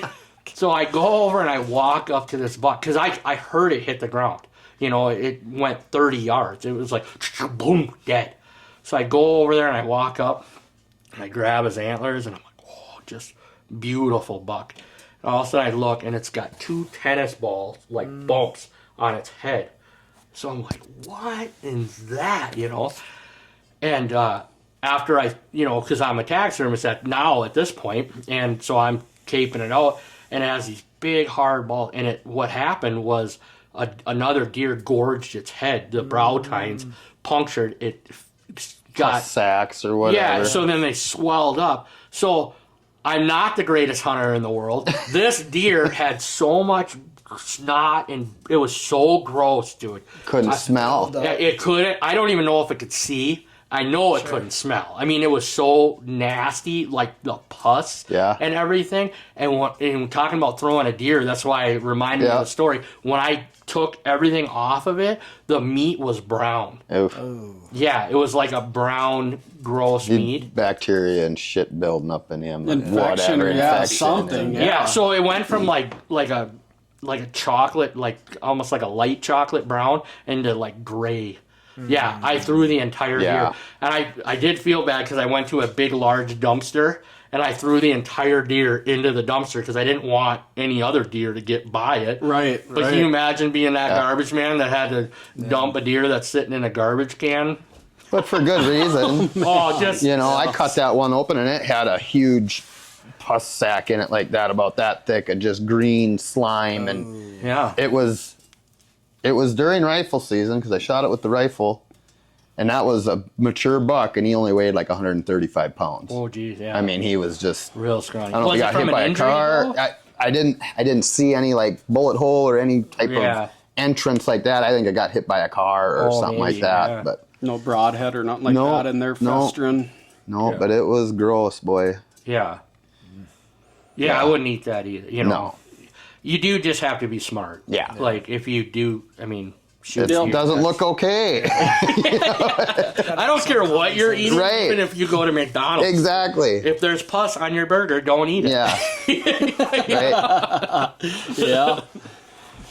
Right. Sure. I mean, you know, people can say how cruel hunters are and everything, but I mean, the reality of just how cruel nature is, or nature can be. Sure. I mean, you watch some of these fights out in the wild, or some of the video footage that guys have gotten, of elk fighting or deer fighting, and it's like, that has got to be the nastiest shit to live through. Bears fighting, chewing their ears off. It's all the after effect stuff, like what you said. I mean, it's your face is all infected, and you're gored in the side or whatever. You know, it's like, how the hell? And these deer live through it, and until like a pack of coyotes or a mountain lion tears it up. Right. Because when I shot that deer, that was probably the most humane way that deer that couldn't smell and probably couldn't see very well was ever going to die. Yeah, he was going to get eaten alive. Shot that deer. He was dead walking. Yep. I mean, it heart punched him. He didn't make it 30 yards on a full bore run, fell over, died. His other option was to be eaten alive Or hit by a car and left laying. Yeah. Who knows, Or right? get so weak you starve or, Right, dehydrate to death or laying out in a hayfield, It's just... Right. It's brutal. I want to say it was Caleb Greiner was with Midwest Whitetail. He's doing his own thing now, but he just, like, last week walked up in an alfalfa field and this buck was laying there, barely breathing, almost rotted away, but still breathing. I mean, ribs, everything. Coyotes were already up there and ate the ass out of it, and this thing is laying there still breathing. So he called the game warden. He's in Iowa. He called the game warden, and they gave him the okay to dispatch the deer and put him out of its misery. Yeah. But I never did find out what exactly it was that killed that deer. It didn't, because obviously EHD, there's different signs and symptoms that they have or whatever, but I can't remember what it was that killed that deer, but just brutal. I mean, even to walk up on that, you stop on the side of a road if one of them's still alive, and you make a call. It's tough to see that, Yeah. I would way rather, get a good ethical shot with an arrow or even a gun for that matter. Well, as hunters, half the time when you're bow hunting, they don't even know what happened when that arrow goes through them. They just they know something, obviously, because there might be some pain there, but then it's like it's done before they're even, like you say, when they run off and they're done. So it's yeah, as hunters, right? I mean, we all know this. Who cares more about the animals than all of us, right? I mean, wants to protect it. Especially, I mean, for the most part, we're feeding our families with the, we have respect for them, and we're not just out there blazing them down because damn things are eating our flowers in our flower bed. It's Right. Well, when I was younger and I had 2 little kids, I was blazing a few down and feeding the family with them because it's what we lived off of for a majority of our But you were meat. using it all. Absolutely. And, respectful to the animals, and, it was a renewable resource for you to feed your family with, so. Right. Yeah, anti-hunters will never wrap their minds around how hunters love, like, genuinely are obsessed and love the animals that they hunt. And how hunters, like Canadian geese, pheasants, deer, turkey, the reason why we have those are because of hunters. Not because of anti-hunters. Right. The money that goes to bring these things back and how we control populations, it was all done by hunters. At one time, there were, like, no deer. It was very... If you saw a deer back... even the early 60s, 90s. Yeah, it was... The early 90s when I started, it was... At my place, you didn't see deer. I mean, if you saw one, you shot it, because it might be the only one you see. Right. For real. Yeah, and the geese, I guess, at one point were... They're what now? I mean, there's millions of them, Turkeys. Yeah. I mean, when I was younger, you never saw a turkey up in this part. Now, there was 7 of them ran across the road about 2 miles that way. Really? I mean, there's turkeys all over, and you would not expect this to be turkey country, but it is. I mean, they're everywhere now, and that's because of hunters. Because we enjoy hunting, but we appreciate the animal more than anybody. Yeah. Because once everybody knows when you hunt, it just becomes an obsession. It really does. I mean, you couldn't get me to read a book when I was a kid. I couldn't tell you how many books that I've read on white-tailed deer. You know what I mean? Just to learn about them. Yeah. Because when I figured when I started hunting, I didn't have, somebody teaching me how to hunt. But I knew if I figured out what they ate and what the animal did, I'd become a better hunter. You know what I mean? I was like, well, would I just go in the woods and sit there and wait? I had no idea, you know what I mean? Right. My brother taught me how to bird hunt and duck hunt, and we pheasant and grouse. We never deer hunted, So I just started deer hunting on my own, and learning the ways. And I was like, okay, what do they eat? When do they eat it? And you get super obsessed with it, And now, I mean, you can see I like talking about it. I mean, we could talk about anything else, and I'd probably say 10 words. You know what I mean? I could care, you guys want to talk about music or whatever, I'd be like, I like music. You know what I mean? But like, music's pretty cool. Yeah, it's pretty cool. But like hunting and stuff, it's a passion, you know what I mean? And it's same with you guys, you can, that's why I love that you guys do this, because, the more you talk about it, you spread the word about it, you get information, and even if you're wrong about something, somebody can say, hey, that wasn't right. Exactly. You know what I mean? And you don't act like me. Sometimes I'll come off like I know everything or whatever, and I don't. Like, there is lots of times I'll say something, you know, I got a million opinions, very few facts. You know what I mean? I got an opinion on everything, you know? Yeah. But you learn from things. You learn from other hunters. And you can learn from a guy who just started out. Like, all of a sudden he says something and you're like, you know, I never thought of that. Like, maybe that is the way. You know, that doesn't normally happen. No, but I've Usually noticed, you gotta learn the hard way. And I've been bow hunting for 30 plus years, right? And yeah, these guys have taught me new things just in the last year with the saddle, different ways to do shit that I don't look outside of my way I've always done things. So yeah, I mean, always learn. There's always something new. Yeah, the only negative is if you aren't willing to learn. Right. If you get into a set way of something like that, you know, and if it works for you, that's fine or whatever. But there's a lot of, you know, there's a lot of good things out there. And like we kind of started off, like, hunters usually think everything's the end of the world. And like, oh, everything's, you know, same with fishing too, the live scope you brought up.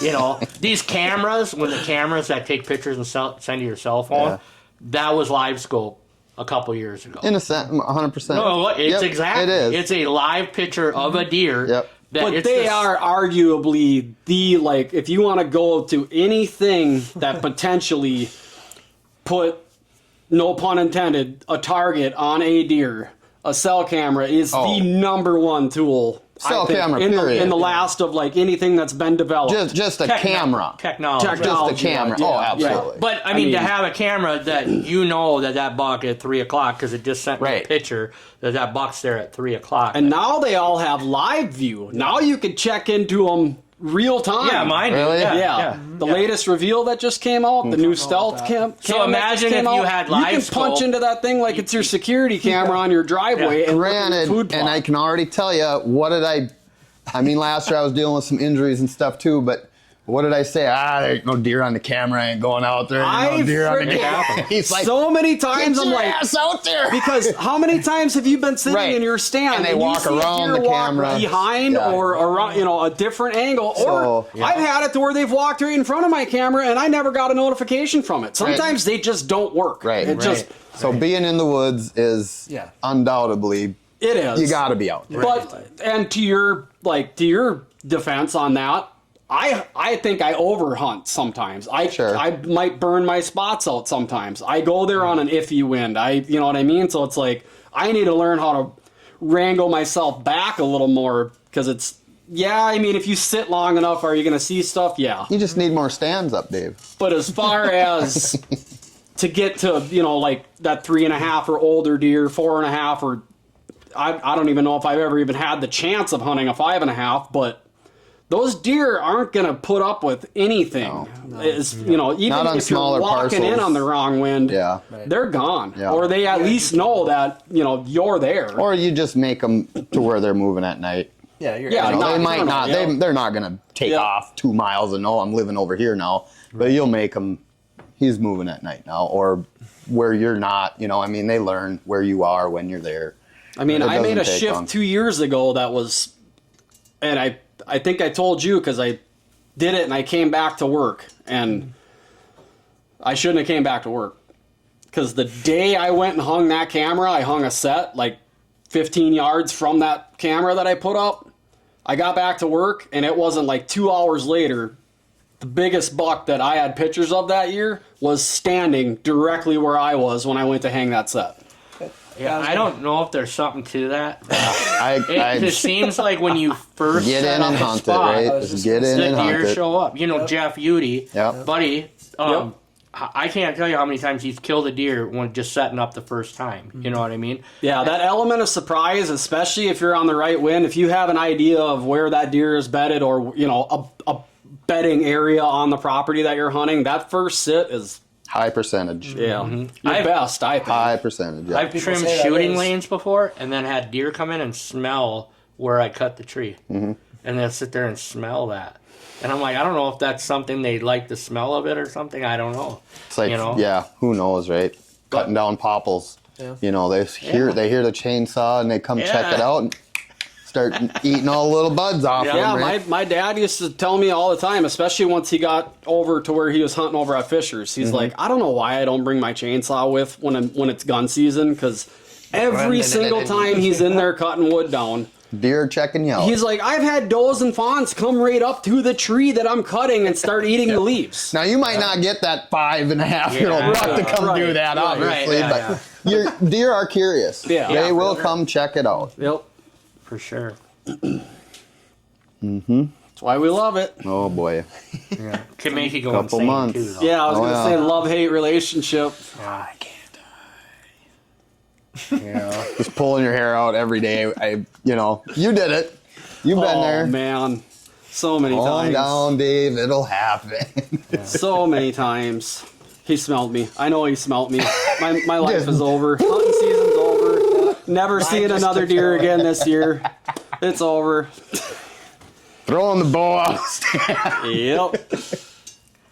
Yeah, It's a different ball game when you start hunting a deer. Mm-hmm. Like if you don't care about any other deer and you're like, this is the deer I want to get, It's bad. it can get to be nightmares. Like, because then you're obsessing over it. outsmarting that deer, and then you end up outsmarting yourself, and you're just freaking Blowing out. it. You're like, "What? I did everything right," and It's hunting, but man. they do. There ain't nothing right. They I mean, just there's the change best it you all can. the time, but, yeah. Right place at the right time a lot of times. Yeah, you brought up the wind. And that's the only thing I've changed over the year is I don't care about anything, but I will never hunt where the wind is wrong. Like that's my one rule. Like I'll have areas that I will save all year. I'm like, I won't even go in there till Halloween because I know there's going to be bucks in there. But if the wind is wrong and I want to hunt in there. You know what I mean? You're waiting all year. It's a sickness. He has to talk me out of going to one of my spots every single, and he'll be like, "Look, I got my phone out, and what I'm seeing, I know is the same thing that you're seeing. As soon as you hit dusk and those thermals start playing with it a little bit, that marginal wind just became a wind that drops right down on top of them." And he talks me, and I get so pissed off. Because I'm sitting in a whole different property going, son of a bitch. and then of course, because I got cell cams, my cell cams are going off over there. Is it a giant that I've been anticipating? No, but it's still deer, and I'm looking at it, I'm going, I knew I should have been fucking sitting there. Fucking Ryan talked me out of going over there. That deer wouldn't have been there if you were sitting in that. Exactly, and it's just like, and then I'll push the envelope and I'll go and I'll do it. And just be like, it's not going to do that. I'll talk myself into it, and then I'll sit there and that magic hour will hit, and I'll pull out my milkweed seeds and I'll let that fucker go, and I'll watch it go out right where it needs to go, and then I'll watch it go, do a boomerang and hook right down to a main trail, and I'm like, God damn it, I should just get out right now. But yeah, and that's where I need to develop those patience a little bit more and hold off on them spots. But man, it's so tough. hard. It's very tough. hard. But that is one thing that I will not. It sucks because I can't go in there today. And then sometimes it's like 3 days, and you took that week off of work, Right. and you're like, okay, now that's 3 days I can't go in there, That's when I go back to work. and I'm getting and I'm getting pictures. You know what I mean? I know that he was in there. But if I go in there, he's going to smell me. He ain't ever coming back. Right. Because those big ones, they ain't coming back. All of a sudden, that's not a safe area. Yep. It'll just wreck it for you. I've screwed up. Oh, absolutely. And that's why I make it a rule that I only hunt the wind. I want to hunt that deer, but I'm really hunting the wind. Yeah, it's tough too. Like I get up into my ridges and shit. And even though you got a good wind or you got it, sometimes them ridges just play tricks on you bad, especially early season when there's a lot of foliage yet. What's better when the leaves are gone, but yeah, it can be tough. Like, I can't imagine the guys in southern Minnesota where that hill country is and stuff. Yep. Because I know hunting out west, it's like a tornado. Yeah. And you'll be stalking up on a deer and you got good wind, and you're making it almost a mile stalking this deer because it's slowly moving and you're slow, and then all of a sudden you're getting close. You're like 100 yards away, but you got your bow on, and all of a sudden it's like, what the hell do I do now? Like, I just trucked over a mile to get to where I'm at. Yep. I'm getting close, and now the wind turns because you're on the backside. You're on a hill like this, and all of a sudden you get to where the wind starts swirling off of this part of the mountain. And I mean, hill country can be crazy, Right. you know. Yeah. So at least where we're at, you can kind of play the wind. Yeah. Right. You know, I swear that wind goes like this though. You know. Oh, yeah. I mean, you know, it's like, well, I got a west wind. I'm gonna hunt this stand. You get up in that tree, and all of a sudden you're like, what? Well, and all properties, I mean, depending on which way your field is running. If you got woods that are blocking it from this way, you know, how is that affecting it around the corner? Or swamps, or man. whatever, Yeah, right? Frickin' swamps pull in at the end of the night so hard. It's, I mean, you could feel it Yep. on your neck. As soon as those thermals start getting sucked down, you can feel it Why, immediately, you know, and you're like, and I'm It's a horrible feeling. It is a and I'm bad for it, right? Getting up in a stand in the evening, right? And they say you should stick to the ground in the evening, get up in the morning, you know, high in the morning, low in the evening. But yeah, I like being in my stand, you know, that element of surprise from above is right. a big thing, I think. I don't know, but Yeah. I could talk about this shit. Oh, all night, man. I As feel soon like as if you I brought don't, that up, I was like, yeah, but the new ground blinds that you can see all Right? the way Yeah, around. I got Because one. I hated hunting in a blind. You want to do this like the Yeah. whole time you're in that blind, and now you can see everywhere. Yeah. I mean, that's a They game. are That's a awesome, game man. Tide changer. We makes a nice one. oh, and dude. Yeah, it's a game I like changer. theirs. That's the one I got, and Yeah. it's been through some hell, and it's still I holding want up to good. get Yeah. one so bad. They're 'cause the affordable, kids- dude. Yeah. Like Yeah. they're not $300 like a lot of other blind Right. companies Right. are. You know, They're they're good 100. quality too. Yeah, Oh, yeah. they're For being so 130 bucks, affordable. 140 bucks. You know, for yeah. a see-through 360 blind. I Right. mean, that one that I just got, it has 9 triangular windows in it, and then the back panel that opens up, it's got a big rectangle window in it. So Yeah. there's not a spot you can't shoot out of that Right. thing, pretty much. Does so. it have a low entryway? Because my daughter, she's got crutches to get in, and I know So this we're gonna is hunt ground so blind. this one is actually like I believe more designed to gear toward like wheelchairs and stuff because then you can one get whole in. panel you zip it a 90 degree Yeah. and the whole panel opens Like a up. door. Nice. The whole wall. Because does, that yeah. was one thing too. You know, you're trying to get in and out of those Oh, things. those They'll stupid trip little- ya. Yeah, on those two that we have Yep. with that triangular Yeah, opening. I'm not a fan of that, but But yeah, they changed. they make changed a that. couple different ones. Yep, and yeah, they make a Tide We, no-step you regular don't- have you door ever seen their cutout, and then they stuff make I've that whole seen like panel that opens commercials up. and Yeah. stuff like that. I was looking Check at 'em them out. like a year ago.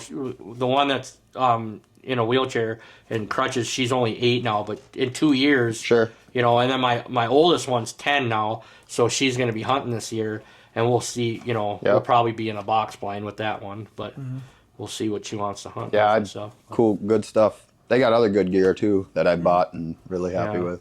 Well, that's good to know because I've been kind of like looking at some of the like heated vests and stuff like that that they got. And I was like, man, Yeah, they make some pretty kinda cool nice, stuff. You know, They are. you know. They're real nice. Is it? You want to talk about a walking fucking solar panel here? This guy needs to bring a 4x8 solar panel with him out to the tree stand. He's got wires coming off of him like he's a fucking cyborg. Hey, you He's know got what? a heated seat, I'm warm. a heated coat, fucking heated I'm socks warm. on. I'm like, I got- Jesus, man. Everything's heated. He's playing the wind, but he's beaming so much heat off him. The deer are like, I'm turning into a freeze bait. Dude, we went and swam at a friend's pool yesterday and it was windy and I'd come up out of the water. I'm like, God, it's cold. 95 degree. Yeah, oh, jeez. It's freezing. it's a wood stove. It man. is. It gets you. Getting Keeps you warm. spoiled. Yeah. All right, we better wrap this thing up. Yeah. For those of you that did stick around, Chuck was nice enough to, we're going to do a little bit of a giveaway on this episode. So Chuck is going to do a free skull mount with a finish of your choice. All you have to do for this, we're going to throw in a shirt too. I think we'll throw in one of these new deer camp shirts. All you have to do for this, go over to CA Pros Taxidermy, the Facebook page, like and follow that. Like and follow the Band of Bowhunters page. And we're going to be checking, share this episode, episode 16, on your social media. And we'll go through and we'll check the entries and we will put them all together and get a drawing out for a European skull mount and a t-shirt from us. Anything Cool. you guys want to add? Not today. I don't think so. Covered all the bases. Thanks for coming, Chuck. It was good to see Yeah, you again, Thanks man. for Appreciate it, having brother. me, boys. Yeah, it was good. We'll thank our sponsors, Dialed Archery, Monster Buck Food Plot Seed, Lone Wolf, and Spartan Forge Mapping. We'll catch you guys on the next one.